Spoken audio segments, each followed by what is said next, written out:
What is going on, guys? Welcome back to the channel. Film Study for Rookies. Today, man, we're going to talk about the Raiders. We're going to talk about the quarterbacks. Really, the offense in general, the last, I guess, 3 to 5 years, give or take, because I feel like the Raiders, they're finally on the verge of something great. Now, you start off a few years ago, you had AOC and you had Gardner Minshew, and you had AOC before that as well. And I liked AOC a lot. But they decided to move on past him and go to Geno Smith, who's kind of been up and then down, up and then down, up, and then obviously back with the Raiders, back down a lot. And then they go and they draft Fernando Mendoza. Now, to me, this is bigger than just getting a good quarterback because it feels like the Raiders, they've got the receivers in place potentially. They've kind of fixed the offensive line to a point. You got a running back with Ashton, Jeanty, right? All that combined is something you really didn't have 3 years ago on a consistent basis. On top of that, the coaches too, right? Because you had Tucker, you had Jacoby Myers, and the quarterbacks, they didn't know what to do. Like, they even brought in Gardner Minshew, put him over AOC, and I'm like, it's not going to work, right? Because if you look at the depth chart right here, go back a few years ago, we see Devontae Adams, and right? And for those of you who remember, I was doing videos all the time on this. They were constantly trying to force him the ball, right? There was times where he had, don't quote me on this, but it was like 15 to 17 targets a game. I'm like, this is too much, right? Because now AOC, who his biggest weakness was kind of staring down the receiver too much, now you're basically forcing it to him, right? You're forcing Devontae the ball. This isn't going to work, right? Because now you're halting his progress. I still think there's potential with him. Obviously, he has to progress and get better. But you go back a few years ago, and that's all you saw was trying to force it to him. Then you got Tucker. Tucker got like one deep pass a game. That was it. They never stretched the field with him. Then you had Jacoby Myers, who was basically essentially a slot guy without actually being a slot guy, right? Tight end, rookie year, Brock Bowers, obviously good. And then you had Big Mike, too.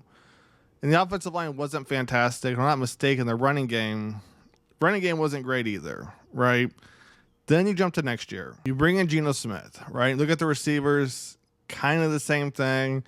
You bring in Amari Cooper. You're hoping that, maybe, just maybe, Amari Cooper can be a ghost of his past, right? He can come back and be something relevant. Not really the case. Dante Thornton, you brought him back for speed. Trey Tucker, kind of the same thing.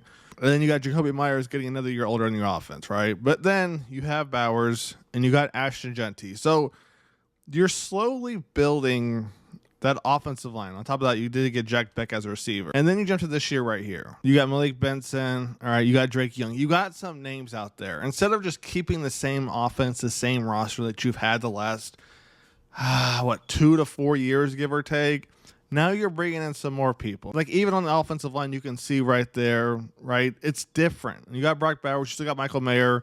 Ian Thompson, Carolina. I don't really love that one, to be honest with you, but who knows? Maybe it'll fit there.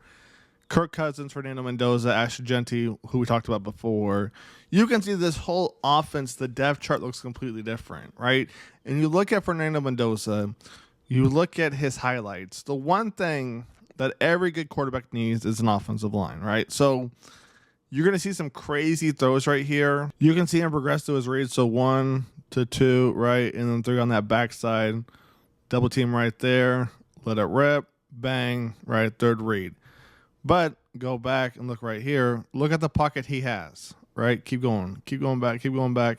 Look at that pocket. Without a good pocket, I'm not going to say it's not possible, right?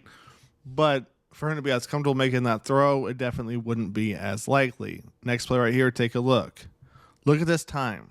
Look at the pocket he has to make that throw right there. Now, did get a little pressure late, but look at him standing there, right? Even with that pressure, take the hit. Once again, no pressure, but, the defense, I think Ohio State right here, they only blitzed 3, and look where he puts that thing. Now, that's a tough throw to make. On top of that, the one thing to watch right here is ball snapped, looks right for like half a second, and then bang, rips it to the left.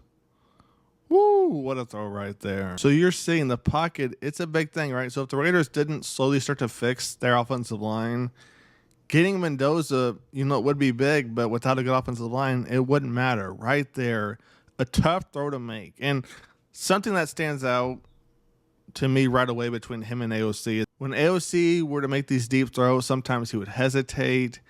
It wasn't the smoothest process. With Fernando Mendoza, you can see he studies the film and he knows where he's going. He knows read 1, read 2, read 3. He can make those on the run. He can do what you need him to do. Whether it's, a 5-7 yard slant, 20-yard post, whatever it might be, right there, a little corner route. He's going to make that throw, right? Look at this. Bang. Only where his guy can get it. And last play we're going to look at right here.